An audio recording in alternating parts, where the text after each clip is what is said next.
masih di awal bulan Rabiul Awal, tepatnya di malam tanggal 13 Rabiul Awal.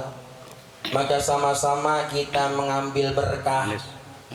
Yang akan kita bahas malam kali ini yaitu as-sifat wal akhlaq, sifat dan akhlaknya baginda Sayyiduna Rasulullah Muhammad sallallahu alaihi wasallam.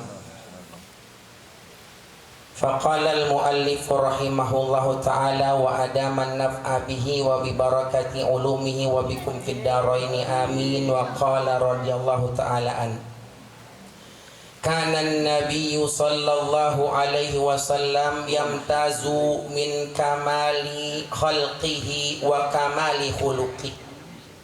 Adalah Sayyiduna Rasul sallallahu alaihi wasallam memiliki keistimewaan. Punya apa Pak? Keistimewaan. Apa yang istimewa dari baginda Rasul? Min kamali khalqihi. Yang pertama, fisiknya sempurna. Apanya? Fisiknya sempurna. Saking sempurnanya diibaratkan kalau ada orang yang dia bermimpi atau berangan-angan enaknya mau saya kayak begini begitu, yang paling ideal untuk seorang manusia, maka tidak ada yang ideal kecuali baginda Sayyiduna Rasulullah sallallahu alaihi wasallam. Maka baginda disebutkan yamtazu min kamali khalqihi, beliau istimewa dari kesempurnaan fisiknya. Wa kamali khuluqihi, yang berikutnya beliau istimewa dari kesempurnaan akhlaknya. Maka kalau kita pengen punya anak, jangan minta anak kita cuma ganteng doangan, jangan minta punya anak cuma pinter doangan, tapi kita pengen punya anak yang punya akhlak. Nah ini kami kutip karena kita juga masih merayakan kemerdekaan. Ada satu sosok yang barangkali jarang kita dengar namanya, atau bahkan namanya seolah menguap. Siapa beliau? Beliau adalah Bapak Proklamator Indonesia. Kalau dibilang Bapak Proklamator pasti identiknya siapa? Jokowi. Nah, bukan Jokowi Bang, pasti identiknya Soekarno, tapi yang kami maksud adalah Muhammad Athar. Siapa? Beliau adalah Bung Hatta. Sedikit tidak banyak tentang Bung Hatta. Istri beliau menyebutkan, kata istrinya bukan kata saya, nama istrinya Rahmiati. Beliau ada juga nama istri Rahmiati. Elok bawa pada Rahmiati atau bengis amat. Kata istrinya, perlu diketahui bahwa suamiku memiliki 3 istri. Wah, ini resep kalau mendengar. Resep. Lah ternyata Bung Hatta kata istrinya punya 3 istri. Nah ini kira-kiranya kalau Ustadz Usman masih mungkin. Kalau saya mah kagak. Saya anak udah banyak, anak udah 7, udah di mana-mana udah menang udah Ustadz Usman. Anak baru 1 masih pantas nambah ya. Kalau semua. Ini ternyata Bung Hatta punya istri 3, yang bilang bininya sendiri, Pak. Yang bilang siapa? Bininya, istrinya bilang Bung Hatta istrinya 3. Ditanya lah, tapi setahu kami, kata media begitu kira-kira, Bung Hatta istrinya cuma 1, cuma sampean aja. Iya betul, yang orang tahu emang istrinya 1, tapi diam-diam dia istrinya 3, kira-kira begitu. Maka yang diam-diam punya istri 3 berarti nyontoh Bung Hatta. Apa kata istrinya? Istri yang pertama dari suamiku, dari Bung Hatta adalah Sajadah. Siapa istri pertamanya? Sajadah. Istri yang kedua adalah buku, baru istri yang ketiga adalah aku. Tuh kata istrinya begitu. Saking apa? Saking cintanya beliau ibadah sampai-sampai kalau sudah ibadah lupa sama istri. Saking cintanya beliau sama ilmu, sama buku, sampai-sampai kalau udah baca buku lupa sama istri tuh beliau. Nanti boleh didalemin, dikaji lebih jauh tentang siapa Bung Hatta. Nah ini begini, baginda Rasulullah sallallahu alaihi wasallam Istimewa yang pertama istimewa karena sempurna fisiknya, yang kedua istimewa karena sempurna akhlaknya. Bima la yuhitu biwasfihi al-bayan. Tapi tentu saja tidak akan ada lisan yang mampu menguraikan kemuliaan sifat beliau. Sehebat-hebatnya lisan merangkai kata, maka kata tersendiri akan putus karena keelokan beliau, maka kata akan terhenti karena kesempurnaan beliau. Jadi nggak akan ada yang bisa ngungkapin beliau dengan kata-kata begitu. Saking mulianya beliau, saking istimewanya beliau, saking sempurnanya Sayyiduna Rasulullah sallallahu alaihi wasallam, maka lisan kita dari zaman ketika Allah ciptakan Nabi Adam sampai akhir zaman tidak akan mampu mengungkap rahasia kemuliaan beliau. Allahumma salli wa sallim wa barik alaihi. Allah. Wa kana min atharihi annal quluba fadat bi ijlalih. Dan disebutkan salah satu dari athar atau bekas seorang ya yang kenal sama baginda Rasulullah sallallahu alaihi wasallam akan mendapatkan pengaruh. Pengaruhnya apa?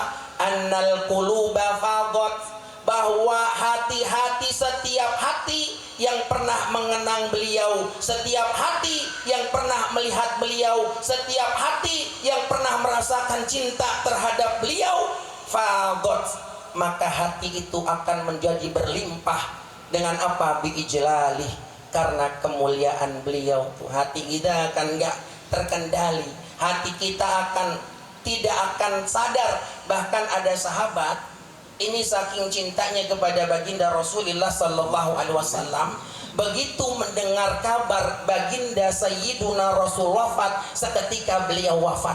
Itu ada sahabat yang model begitu, saking cintanya kepada Sayyiduna Rasulullah sallallahu alaihi wasallam.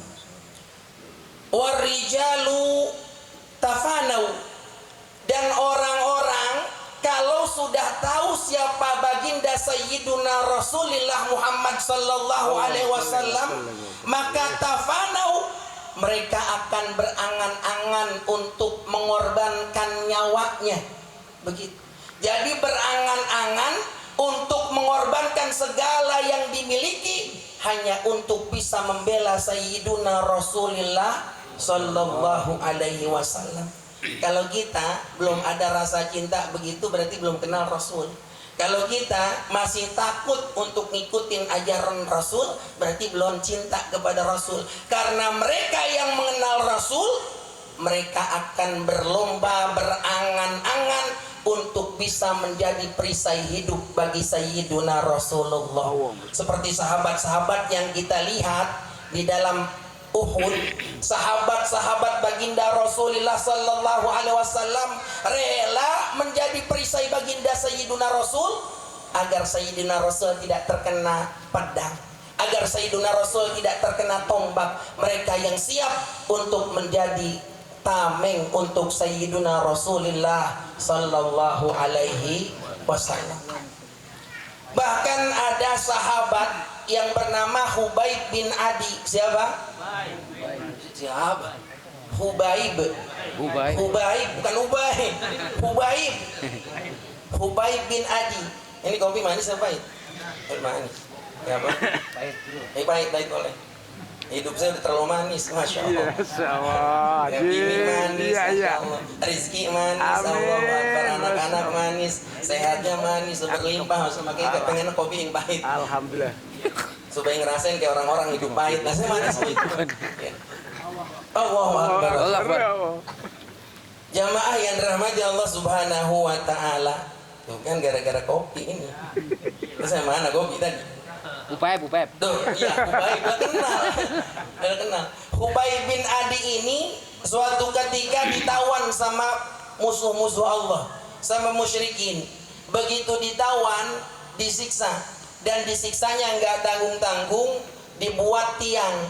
Jadi tangannya dipantek, kukunya telapak tangan kanan kiri dipantek, kakinya dipantek. Kalau bahasa kita mohon maaf disalib begitu. Pada saat disalib maka musyrikin bilang begini ke Hubayb bin Adi, wahai Hubayb bin Adi, kalau engkau mau ngasih tahu kami di mana keberadaan Rasulullah dan engkau mau tempatmu digantikan oleh Rasulullah seketika, engkau aku berikan kebebasan. Bukan hanya kebebasan wahai Hubayb bin Adi, maka akan kami berikan kehidupan yang terbaik di antara kehidupan-kehidupan yang baik. Ditawarin dunia, yang penting ninggalin Rasulullah. Apa kata Hubayb bin Adi? Demi Allah, seandainya aku hidup bersama keluargaku dalam kehidupan berkecukupan, harta berkelimpahan, dengan kesenangan, rumah dengan segala fasilitasnya, tapi aku mendengar kabar Rasulullah hanya tertusuk duri sekalipun, aku tidak akan rela menukar dengan seluruh kesenangan yang ada. Begitu. Allahumma salli wa sallim wa barik ala sayyidina Muhammad. Jadi sahabat sampai cintanya kepada Sayyiduna Rasul, rela menjadikan dirinya dicabik-cabik. Bahkan Hubayb bin Adi, wal'iyadzubillah kita Masya Allah, beliau adalah sahabat yang kemudian karena beliau akhirnya Rasulullah pun ikut, mohon maaf, mengutuk kaum kafir karena kebiadabannya. Karena bukan sekedar disiksa, tapi dimutilasi, wal'iyadzubillah. Tapi beliau semua itu beliau lakukan karena kecintaan kepada Sayyiduna Rasulullah. Jamaah yang dirahmati Allah Subhanahu wa ta'ala. Warijal, dan laki-laki semua orang akan berangan-angan tafanau untuk bisa mengorbankan dirinya fi hiyatatihi wa ikbarihi, untuk melindungi Sayyiduna Rasul dan untuk mengagungkan Sayyiduna Rasulullah sallallahu alaihi wasallam. Bima la ta'rifu dunya li rajulin ghairi, dan kecintaan sahabat Sayyiduna Rasul terhadap Sayyiduna Rasul tidak akan pernah ditemukan di alam dunia ini sampai nanti hari kiamat. Kenapa? Pun begitu, kalau kita sudah mengenal Rasul, cinta kita kepada Sayyiduna Rasul, maka cinta tersebut tidak akan pernah bisa digantikan dengan apapun di dunia ini. Tuh, saking mulianya beliau. Falladzina asyaruhu ahabbuhu ila haddil huyami, mereka yang pernah bergaul dengan Sayyiduna Rasul, para sahabat Sayyiduna Rasul yang sehari-hari bertemu dengan Sayyiduna Rasul, maka semakin bertambah ahabbuhu, semakin bertambah kecintaannya kepada Sayyiduna Rasul ila haddil huyami, bahkan cintanya itu bisa sampai batas ambang disebut orang gila kecintaannya. Tadi Rasul tertusuk darum kagak rela, Rasul tertusuk duri kagak rela, tapi dirinya dicabik-cabik dengan pedang, ia senang. Kalau bukan gila apa namanya? Cinta kepada Sayyiduna Rasul. Kenapa? Karena tadi Sayyiduna Rasul istimewa dalam fisiknya, istimewa dalam akhlaknya. Tidak akan pernah ditemui manusia seperti baginda Sayyiduna Rasul. Maka pantas, wajar jika sahabat mencintai Rasulullah seperti cintanya orang-orang gila. Bukan gila dalam kita tanda kutip, maksudnya sangat luar biasa kecintaan beliau. Walam yubalu antandaqqa a'naquhum walayah dasu lahu dhufrun. Ini yang tadi kami ceritakan tentang Hubayb bin Adi. Walam yubalu, mereka kagak peduli antandaqqa, seandainya mohon maaf putus apa a'naquhum, leher mereka, seandainya mereka harus wafat demi memperjuangkan Rasulullah, demi memperjuangkan dakwah Rasulullah, mereka akan rela. Wala yuhdasu, dan mereka wala yuhdasu lahu dhufrun, dan mereka justru tidak akan rela seandainya kuku beliau tergores sedikit. Kuku kalau tergores sakit gak kira-kira? Kuku tergores sakit gak kira-kira? Kagak. Lah kagak ada rasanya kuku kita kegores, Bang. kuku kegores, bukan kuku yang cabut, bukan, kuku kita kegores, ada rasa sakit nggak? Nah kalau kejadian sampai kuku Rasul kegores, itu mereka sedihnya luar biasa. Mendingan mereka yang harus putus lehernya untuk membela Rasul ketimbang harus Rasulullah sampai kukunya tergores begitu, saking cintanya dengan Sayyiduna Rasulullah sallallahu alaihi wasallam. Kadalika, kenapa seperti itu cinta sahabat kepada Sayyiduna Rasul, dan kenapa harus seperti itu? Lianna ansibatahu minal kamalil ladzi ya'shaku adatan lam yurzaq bimithliha basyarun. Karena bagian yang Allah berikan kepada Rasulullah sallallahu alaihi wasallam, baik tadi dari fisik maupun dari akhlak, minal kamali, dari seluruh kesempurnaan, ya syaku adatan, semua manusia secara umum pengen jadi sosok yang kayak begitu. Kalau kita tahu ya ada penyanyi yang suaranya enak, misalnya saya jarang ngedengerin lagu, kagak tahu yang enak misalnya gitu. Anggaplah saya dulu demen sama Ebit G Ade, suaranya kalau saya suka gitu. Kadang kita pengen, ya Allah enak kalau saya punya suara kayak Ebit G Ade. Kira-kira gitu pernah mikir gitu nggak? Iya, misal kayak gitu. Enak kayaknya bisa kalau misal apalagi kalau ngimamin deh perjalanan ini, ya kan enak sambil ngimamin begitu. Ngimamin begitu. Stres aku gila tuh orang. Jadi kalau kita kadang begitu. Nah, semua manusia yang berangan-angan untuk mendapatkan kesempurnaan, tapi semua kesempurnaan itu ada di Rasulullah, begitu. Jadi ketika dekat dengan Rasulullah, kita merasa bahwa kita menjadi bagian dari kesempurnaan. Makanya sahabat baginda Rasulullah Sallallahu Alaihi Wasallam mencintai Rasulullah jauh melebihi cinta terhadap dirinya, jauh dari mencintai terhadap keluarganya. Ini waktunya udah habis ya? Belum, masih banyak sampai jam 2. Sedikit lagi, satu hadis ya, kita baca satu hadis. Hadis riwayat dari Ummu Ma'bad. Qalat Ummu Ma'bad al-Khuzaiyah. Seorang wanita bernama Ummu Ma'bad al-Khuzaiyah. Beliau bercerita an Rasulillah, tentang Rasulullah. Jadi cerita ini Ummu Ma'bad sama suaminya baru ketemu dengan Rasulullah, sebelumnya belum pernah ketemu, belum pernah lihat.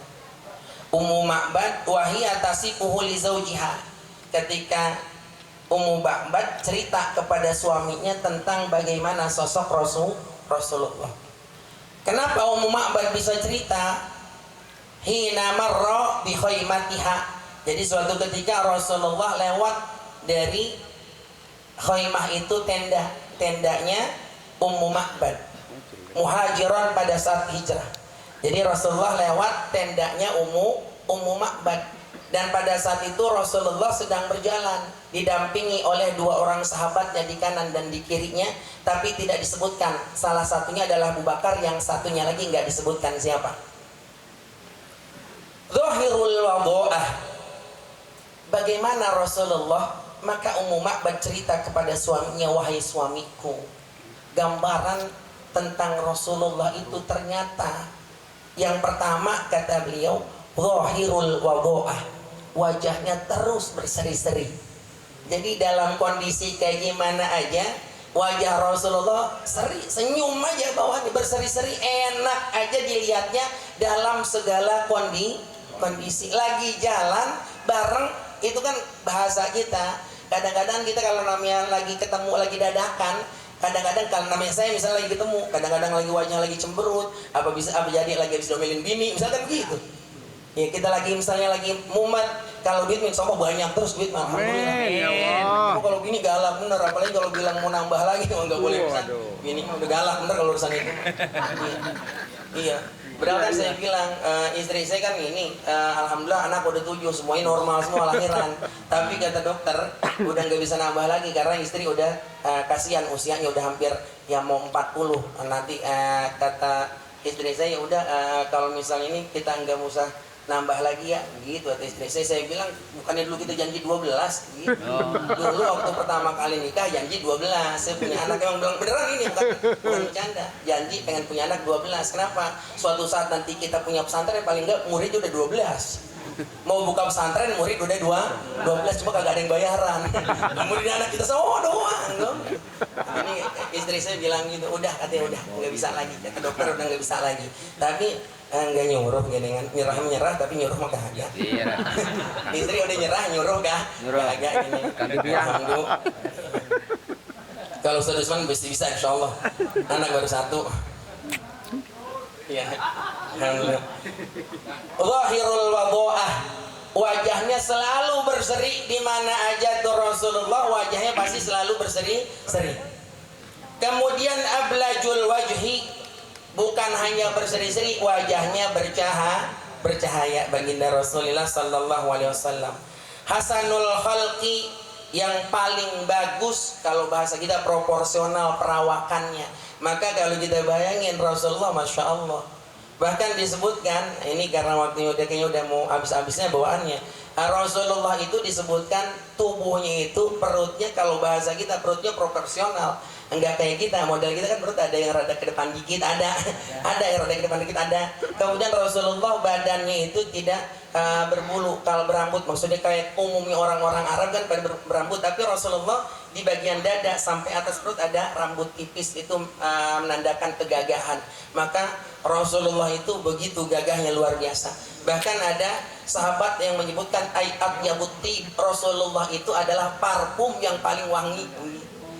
Parfum yang paling wangi. Jadi kalau kita beli parfum kemana-mana yang paling mahal, yang mau harga 1 milinya ratusan ribu, maka Rasulullah itulah parfum yang paling wangi. Itu Sayyiduna Rasulullah sallallahu alaihi wasallam. Lam ta'ibhu sujlatun. Ya, nggak pernah ada orang yang mencela Rasulullah dari fisiknya. Kalau kita kan ada yang nyebut kita buncit misalnya begitu, karena Rasulullah dari sisi postur sempurna. Walam tuzri bihi sa'latun. Kemudian nggak ada yang menghina bentuk kepala Rasulullah karena semuanya proporsional, karena semuanya istimewa.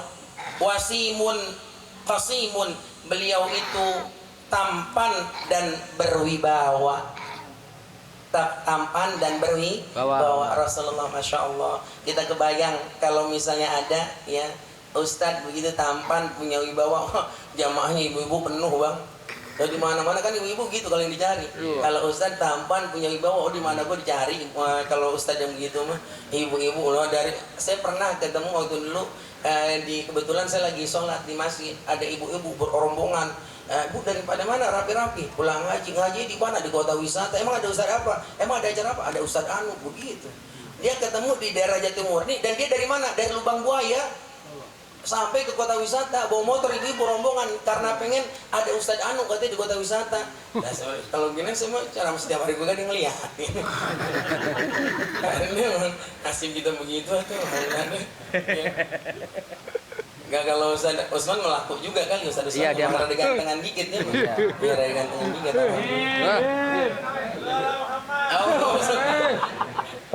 Ya, udah gitu aja. Nanti kita lanjutin. Ya, udah dikit dulu ya. Nanti ini masalahnya banyak nih. Kemudian sedikit dah tambahin lagi. Kemudian rambut beliau itu disebutnya rojilan, ikalnya ikal bergelombang. Ini panjang. Kalau ini nggak bisa ketemu dalam satu hari, dalam satu pembahasan. Karena sangat banyak.